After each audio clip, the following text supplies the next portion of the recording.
Hello, everyone, and welcome back to Trading Simplified. This is our fifth show. Wow, 5 shows already. It's going real quick.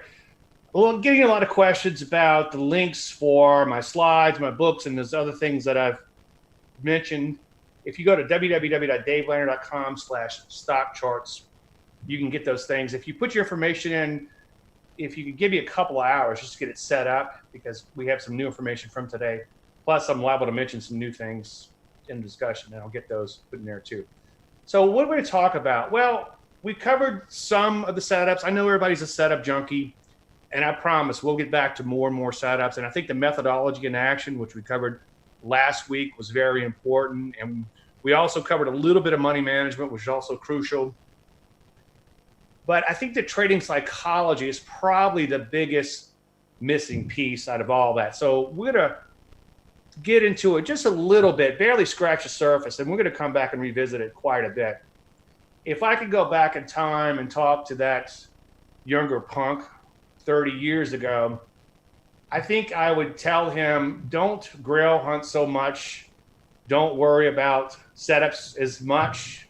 Get educated best you can, but worry more about your attitude and study trading psychology. The setups are fairly mechanical, even though I'm a discretionary trader. And the money management is pretty close to being mechanical. Now, one thing that's kind of interesting in all this is the neurology is actually very important. And I discovered that, I keep saying a couple of years ago, but it's actually been like 7 or 8 years ago, I began to discover some neurology. So we're going to talk a little bit about that. And then obviously, I hate when people present a problem without a solution. So I'm talking about a few things you could do to fix some of these issues that we experience, that we all experience, I should say, as traders. Obviously, I want to thank everybody for being here. I appreciate you taking time out of your busy schedule to be here. There's a disclaimer screen. As you know, you can lose money trading, or as I often say, all predictions are about the future, and a lot of stuff can happen between now and then. Somebody recently emailed me and says, what is the 90% battle? Well, that would be you. As I said a minute ago, trading psychology is very important. The best methodology in the world, combined with the best money management in the world, is useless if you don't have the proper attitude and proper mindset to follow it. Yogi Berra once said, if the world were perfect, it wouldn't be. Well, if markets were perfect, they wouldn't be. They wouldn't exist. If you think about trading as a technician, as someone who uses charts and only charts in their trading, what my job is to read the emotions of the other traders while at the same time embracing your own. So if you're able to embrace your own emotions, and I use that word embrace on purpose, we'll get into that in a few minutes, but if you can embrace your own emotions and read the emotions of others through charts, then you win the game. Now, we must never forget that we're trading traders and not markets. And that's crucial to remember that. Now, here's the thing. We're not made to trade from a psychological standpoint, and I'm going to give you a few examples of that in just a minute. But one of my biggest epiphanies over the last 5 to 7 years has been that we're also not made to trade from a physiological standpoint. So I think understanding our shared neurology is key. Now, when we talk about psychology, you might say, well, I'm really not like that, or that maybe that doesn't apply to me. And you can argue that back and forth, whether or not it applies to you or not. And the reality is a lot of it will apply to you because we do have a shared psychology too. But you can't argue with neurology because it's science. I was discussing moving averages a while back with Greg Morris, and I said, okay, this EMA thing, does it always turn up when the price crosses above it? And he said, it's math. So it's a concrete type of thing. We all have a shared neurology. We all have one brain and certain parts of that brain, and they all work the same way.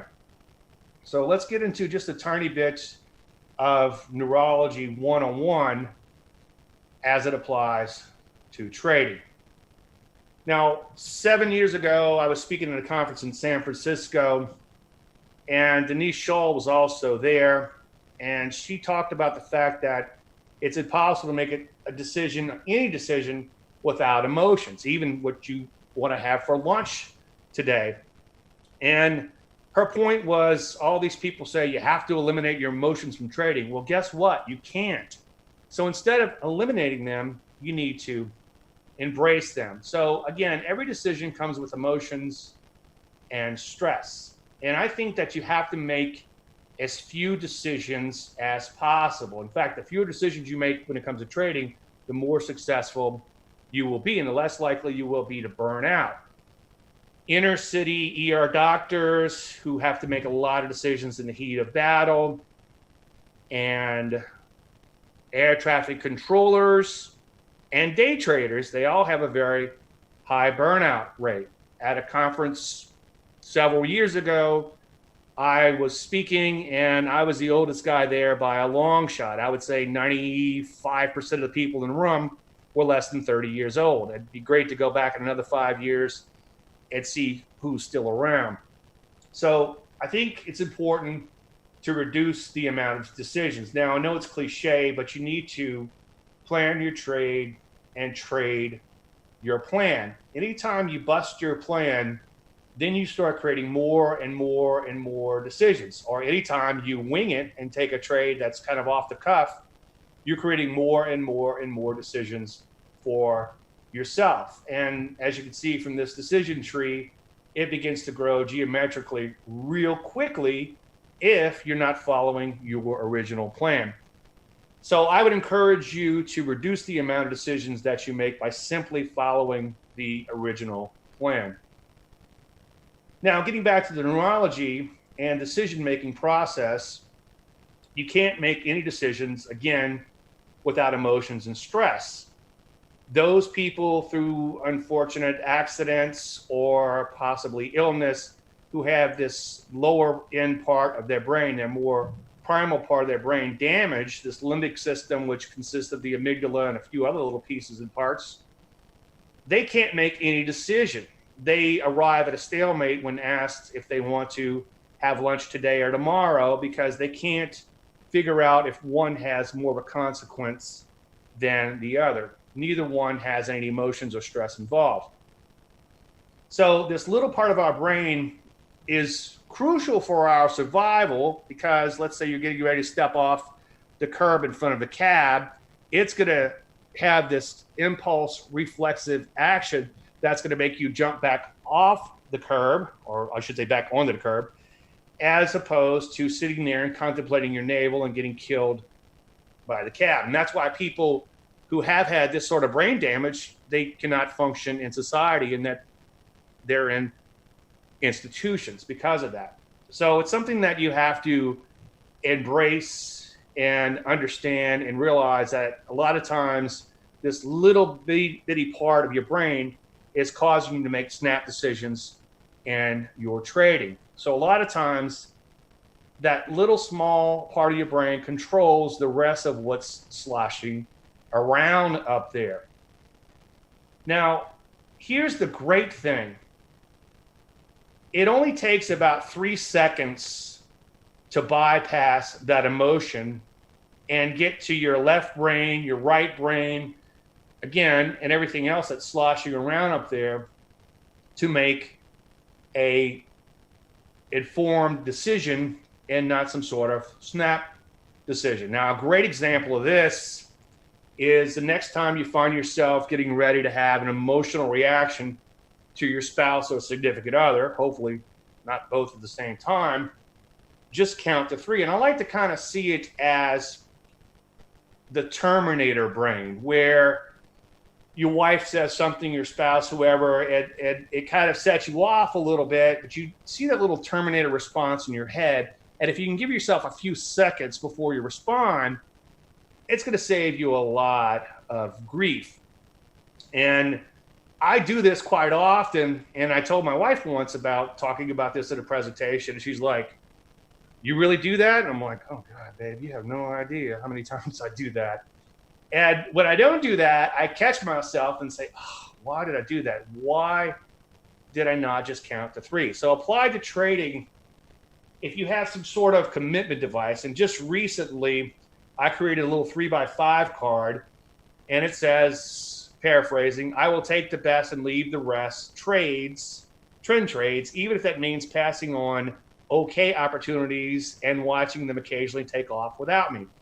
So taking 3 or 4 seconds to read this little 3x5 card, which I keep tucked in my trading journal, slows me down enough to stop from making that emotional trade. Now, a while back, somebody from Brazil was asking me for my take. They were working on a piece on why is it so hard to become a consistent and profitable trader. And I found this article on my website this morning. And the reason is, one of the main reasons, I should say, and the article is much longer, obviously, than just this, but is that a negative emotion has twice the impact as a positive one. And this is what causes a lot of addicted gamblers to keep chasing the high. And in the first place, it causes a lot of gamblers to get there, to become addicted. As a trader, you're going to be wrong a lot. And even on great trades, more often than not, they're going to be going against you. If you don't guard against this negative neurology, you could easily end up in a downward spiral. And again, I'll give you links to all these things in the full article by going to the link, which I'll give you again at the end of the show, davelandry.com/stockcharts. So here's a trade we talked about a couple of weeks ago when we talked about the methodology in action. And notice that it immediately took off. So the first day we're in the trade, we're feeling pretty good. And then it went down a little, up a little, up a little, down a little, and then kind of chopped back and forth. And recently it took off again. Overall, we're still in the black. But if you were to plot your emotions based on twice the emotions for a negative observation and 1 times the emotions for a positive observation, you would see that you end up in a downward spiral. Now, this is what causes a lot of people to get out of trades early. And for me, I'm such a nerd with all this stuff, but this is fascinating. This means that there is something from a physiological standpoint that is creating pain. Now, the psychology, again, is really tough to kind of wrap your head around and agree or disagree on, but you can't argue with neurology because it's science. So very hard to tough it out, so to speak, and follow the plans because you have all these negative emotions working against you. Now, we take a look at another trade we discussed last week or week before. It was a short trade, and it triggered, and it began to trade sideways and just kind of meander along. Well, 3 weeks into the trade you're at a loss. And you now have, about 15 days of mostly negative observation. In fact, you only had 1 day in here where you were profitable. So it's very hard to stay the course. In other words, follow the plan and not exit, even though you're not stopped out, because it's stressful to stay in that trade from a neurology standpoint, not just from a psychological standpoint, also from a neurology standpoint. And then, of course, you just feel like it's dead money. You're never going to make money in the position. So you decide to avoid any more pain and get out. And then what happens? Of course, the next day it begins to implode, which obviously as a short would be a great thing. Okay, we're going to take a quick break for a commercial. And when we return, we talk about why we're not made to trade from a psychological standpoint. Today's market volatility provides savvy traders and active investors with an abundance of profitable opportunities. At the Traders Expo Las Vegas, November 7th through 9th, over 75 of the most respected traders in the world, including Dennis Gartman, Tom Sosnoff, Todd Gordon, and Tom DeMark, will explain how they're adapting their strategies and share the specific trading opportunities they've identified in equities, options, forex, futures, cryptocurrencies, and more. Claim your free pass to join them at tradersexpo.com. We're back. Now, when we left off, we were talking about the neurology involved and how we have a bit of a negative neurology working against us. And that can really mess up our trading unless we're willing to embrace it.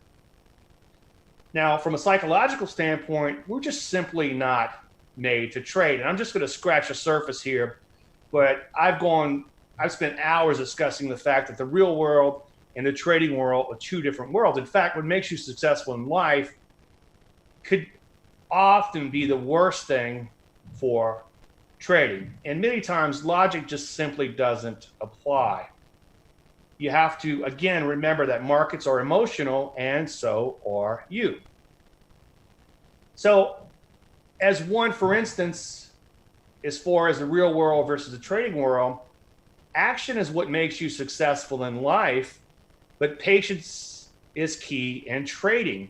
You're not getting paid to sit on your butt in your current profession.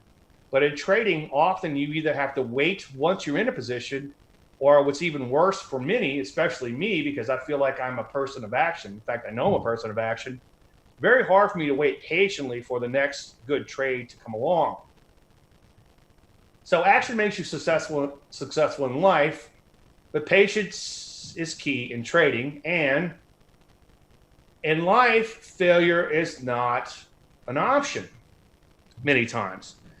You can't be a doctor and kill off half of your patients and expect to be a doctor very long, or you can't be an engineer and have even one of your bridges fall and remain an engineer. Yet in trading, you're often wrong more than half of the time, especially in trend trading. So you're going to be wrong a lot, and you have to get used to it. Now, one thing that I couldn't wrap my head around for years, and I kept bringing this up in webinars, and finally a psychiatrist emails me and she said, you know what, Dave, I think I have the answer. And my question was, why do the same people who strive for perfection in life settle for such mediocrity in markets? And based on her answer, it made me realize that it's not your fault. You may have had 10, 20, 30 or more years of bad training for trading.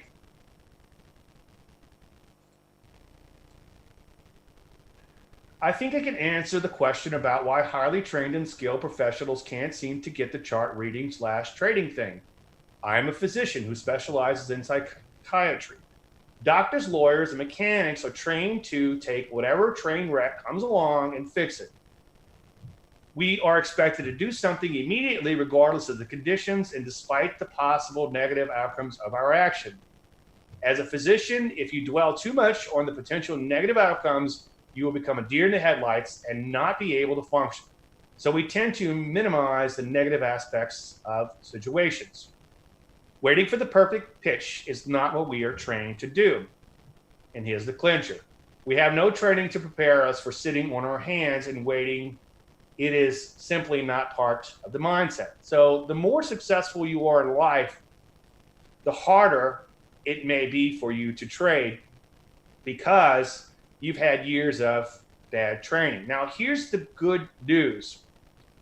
I get all excited when I have a little epiphany. And the more I read about trading psychology and in more recent years, neurology, the more excited I get because the whys, like, why do I feel this way, becomes the whys. We understand why we feel this way and how feeling that way is very normal.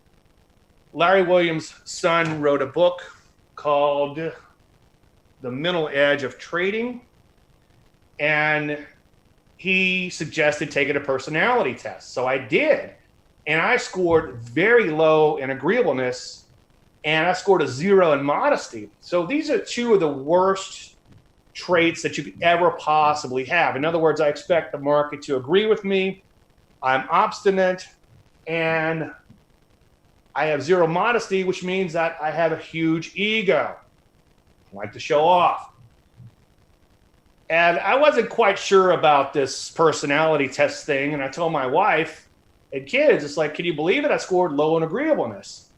And they looked at me like I pooed my pants, kind of the same look they give you in Starbucks if you walk in there and just say, I'd like a cup of coffee, please. Study the charts, paper trade, get a feel for what you're doing until you fully feel you're competent in what you're doing.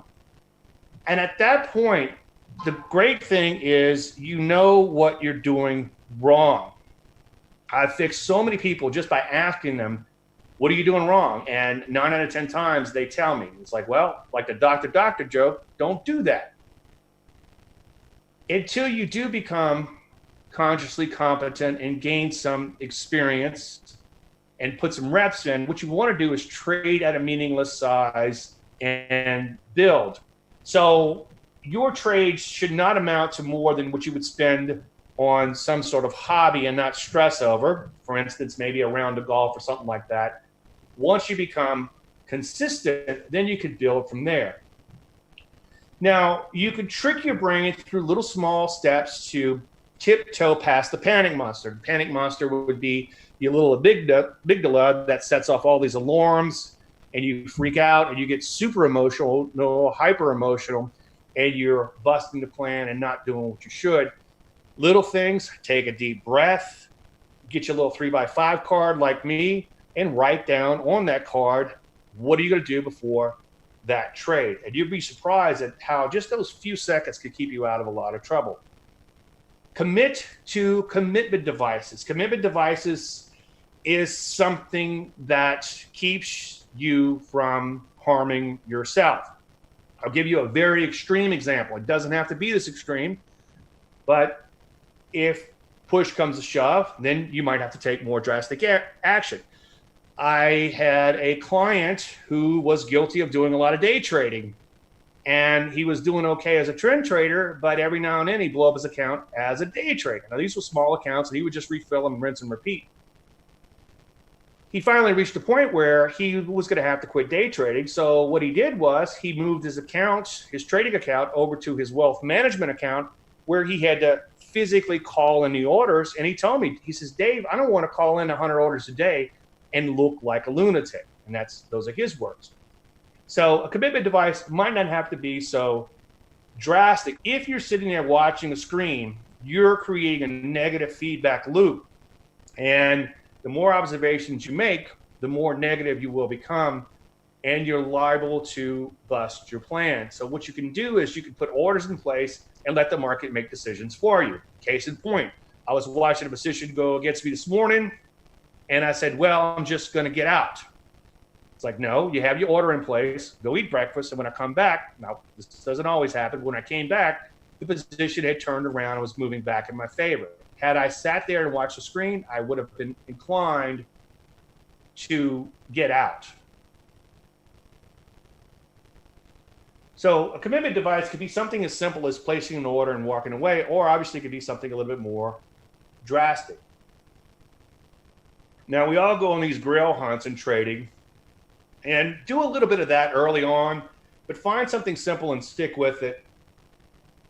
And then make your journey be a journey of self-discovery. Like I mentioned earlier, take a personality test. One thing that I do every day is I write 3 handwritten pages. First thing I do every morning when I wake up, I get up at 4:55 every day, and then I write for the first however long it takes me, about 30 minutes or so, to write 3 handwritten pages. And that has been a godsend for me. For instance, this little 3x5 card that I read before every trade, that came from those pages. The other thing I'm going to encourage you to do is journal, journal, journal. Yes, you want to track your trades, obviously, but a lot of brokers will do that for you anyway. The main thing, or all brokers, I should say, the main thing you want to journal is your emotions and your thought process going into the trade. I know they say it's a game of when, I know they say it is a game when it comes to psychology, but I never really mastered it. I still do not know how to stay bored, disinterested when I am losing my account. Indeed, it is a natural. Well, it is a natural. But one thing you could do is what I call a pre-mortem. I preach post-mortems, meaning going in and looking at the trade and see what you did right, see what you do wrong. But before you go into it, think about how the trade might play out and make sure you truly did pick the best and left the rest. Now, one thing you could do is take your loss up front. It's like, okay, if I'm going to take this trade, I could lose 2% of my account value. You have to embrace that and be willing to take that loss. The other thing is, are you clinically dispassionate? Or are you detached? Larry Williams, who also has a show right here at StockCharts, said to make money as a trader, you have to not care. as soon as you start caring, you have emotional attachment. It's counterintuitive. The more you care, the less you make. The more you're clinically dispassionate and less attached to your trades, the more you will make. It's really quite simple, but very hard to accept. Some of the best traders I know are flippant. They could care less. You wouldn't know whether they're losing thousands or making thousands of dollars. One thing that you could do to help you reduce the amount of observations, which will put you in a negative feedback loop, is to place your orders and then go do something that's far more interesting. And accept and embrace the unnatural nature of trading. Now, getting back to the grail hunting, one thing that you really want to do is you want to stop system surfing. Something super simple, and that's this whole basis of this show. Like, Dave, what do you want to call this show? It's like, well, I want to talk about trading being simple and how you need to keep it simple and how we overcomplicate things. And then I looked at my website. I'm not sure why I'm talking like Jackie Mason, but and it's like, well, wait a minute, Dave, you trademarked Trading Simplified. So let's call the StockCharts show Trading Simplified. What's amazing is something simple can actually work. We, as humans, tend to overcomplicate things. But this is my whole methodology, literally on a cocktail napkin. The other thing I would encourage you to do is study trading psychology, peel that onion, and then study a little neurology. The beauty of trading is when you study trading psychology, it begins to unfold and you peel that onion. At first, where you probably think that trading is easy because you just got to capture a price move to make money. That looks pretty easy. The real world trading world, the neurology, and then it becomes a little bit of self-discovery. You take that personality test, you become cognizant of your bad behaviors, you begin to commit to commitment devices, and then the ultimate goal is when you're doing those post-mortems and you're willing to accept the outcome no matter what happens.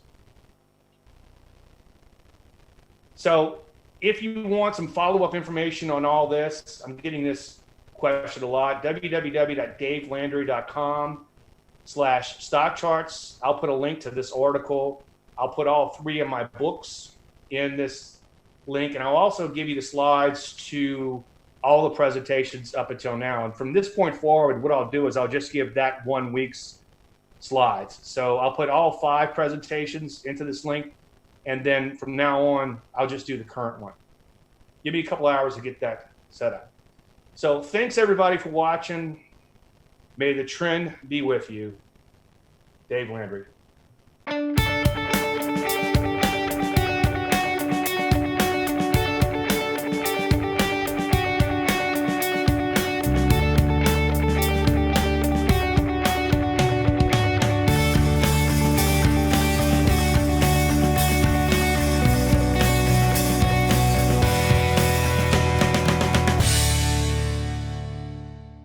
Missed the live show? Want to rewatch a workshop? Tune into the StockCharts TV YouTube channel to catch up on the latest programming and content. All of our live shows, workshops, special guests, and more can be found there. Each category has its own playlist, so it's easy to locate. We even have chart school and creative strategy videos to help you become a better technical trader. Leave comments for our commentators, like your favorite videos, and don't forget to subscribe to our YouTube channel.